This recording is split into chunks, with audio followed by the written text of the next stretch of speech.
Hi, my name's Elise and I am a full-time dessert blogger. I run a website called Sweets by Elise. You can type it in your browser or check the link in my description for all of my recipes. I specialize in quick, indulgent, and really easy desserts, and today I have a great one for you. Though I do think that all sweets are good and healthy for the heart, body, soul, mind, everything, these are my, what I like to call, healthier banana brownies. These brownies are so thick, so chewy, so fudgy. They're made with nicer ingredients and you can barely tell, truly. My roommate and I last semester made them once a week for our nightly show watching, and they are so good. I actually prefer them over my regular fudgy brownies sometimes, which is saying a lot because those brownies are bomb. And I also have a recipe walkthrough on this channel if you want to check that out. I'll link that in the description as well. But today we are walking through those healthy banana brownies, and I'm going to give you some extra tips and tricks to make sure that they come out as lovely as they can. Again, these are meant to be really thick, really chewy. Luckily, you don't need many ingredients at all. It's a one bowl recipe with just a few ingredients that you probably already have on hand. Lots of substitutions available. This is just a fabulous recipe and one to keep in your back pocket because you can use this for breakfast, lunch, dinner, brunch, whatever, because it's made with some of those nicer ingredients. However, I have had a regular fudgy brownie for breakfast before, and that's great too. So whatever you want to do. I just did some counting. We have 9 ingredients total. 10 if you want to add chocolate chips, but seriously, such simple ingredients. I'm hoping you already have them on hand. The star of the show for these brownies, bananas. It is super important that you have really ripe bananas. They add to the sweetness, to the structure, to the moisture of these brownies, and I highly recommend that you have them. I mean, look how many brown spots we've got going on there. The riper the better, I think. As long as they're not moldy, they're good to go. Next, we have light brown sugar or coconut sugar, whatever you have works. I use light brown sugar.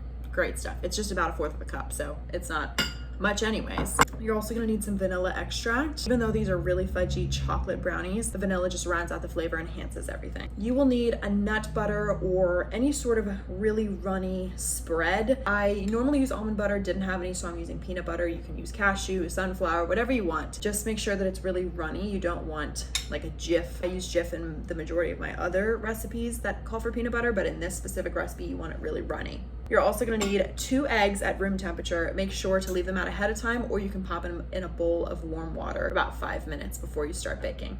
You're also gonna want maple syrup. This adds to sweetness and to moisture. I use pure maple syrup just because we leave out all of the additives and everything and make this recipe overall a little nicer, but even if you wanna just use regular table maple syrup that you use for your pancakes, that's great. You're also gonna want some salt. Salt brings out sweetness, which is great for this recipe since we don't have a ton of enhanced sugars. Most of the sugar that we have going on here is either pure maple syrup or from that sweet taste of these bananas. And finally, you have cocoa powder and almond flour. I use almond flour. You can probably use all-purpose flour if you don't have almond flour, but that's what we're using in this recipe. To start, you're gonna wanna mash your bananas. You can do this in a food processor, a blender, or what I do is I just put them on a plate and use the back of a fork. It's not that deep, you're fine. I eat a lot of bananas, but sometimes I just don't quite get through them all. That's why brown bananas are just awesome for recipes like this. You'll need about a cup of mashed bananas. Sometimes that's 3 smaller bananas for me or 2 large bananas, but I have both the gram measurement and the 1 cup measurement in the recipe, which is in the description, or you can type in Sweets by Elise healthy banana brownies in your browser and it should come up there if I've done my job correctly. We've got our 1 cup of mashed banana, again, need to be ripened. And after this, we are basically just gonna add all of our wet ingredients together, whisk it together, then we're gonna add the dry ingredients, and that's it. So again, for wet ingredients, we have bananas, our eggs, whoops, our maple syrup, vanilla extract, our nut spread or, cashew, sunflower. I don't even know the types of spreads, but anything of this nature. And your sugar. And now we whisk all that together. We'll just take a second to get it all together, which is super nice. Again, this recipe is so quick, so quick. Here's what it's looking like. Then we add in that cocoa powder and the almond flour and your salt. And again, mix just until you see the ingredients start to disappear. You do not want to mix past that point because then you'll create drier, denser brownies, cakier brownies, I should say, instead of dense, which is not exactly what we're looking for here. As you can see, there's still some around the sides. It's not fully mixed in, which is perfect because if you want, here you can add chocolate chips or other mix-ins. Today, I am gonna add chocolate chips, and in the recipe, I do recommend adding chocolate chips just because it adds extra flavor and sweetness and texture as well, but you can totally skip out on that part if you don't want to. You can also add nuts, coconut, candy pieces, whatever your heart desires. Now's the time to do it. I'm not really measuring too hard today. And I'm using semi-sweet chocolate chips. I usually use dark too, but just a few today. And here's what we're looking like. Look at that. It does not look as inviting, I will say, as regular brownie batter, but I promise, stay with me. Stay with me. It's so good. And then to prepare our pan, I spray. Again, pretty hefty. You can just leave it at that, but I recommend a piece of parchment paper and spraying the parchment paper again. This just helps you remove them much easier, much cleaner. You don't really have to clean the pan that intensely. It just makes everything easier, I promise. And now we're gonna transfer the batter into our prepared pan. Easy peasy. Oh, wow. Spread it a little bit with your spatula. And then I do like to put some more chocolate chips on the top. I think it adds a fun look. Again, more sweetness. I mean, who can turn down more chocolate? And those that I just added were dark chocolate, but these are semi-sweet. Here's what our pan looks like. Ooh, that maybe wasn't our smartest idea. And you'll bake this in your preheated oven for about 30-ish minutes. But we'll talk about that more in just a sec after we put this in the oven. And she goes. And we'll see her shortly.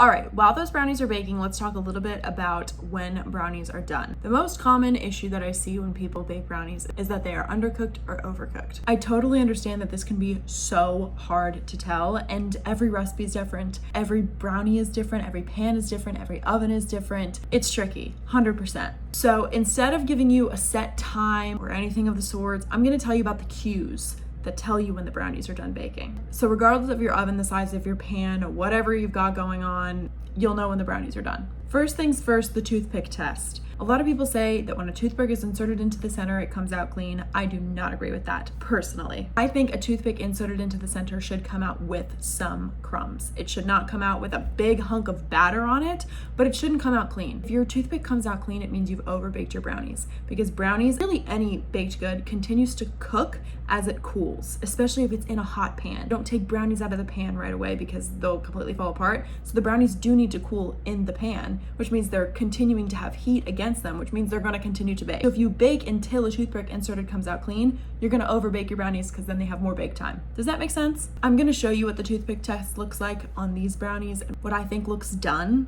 but again, it should have kind of chunky pieces of formed brownie. It shouldn't look like batter, it should look like brownie.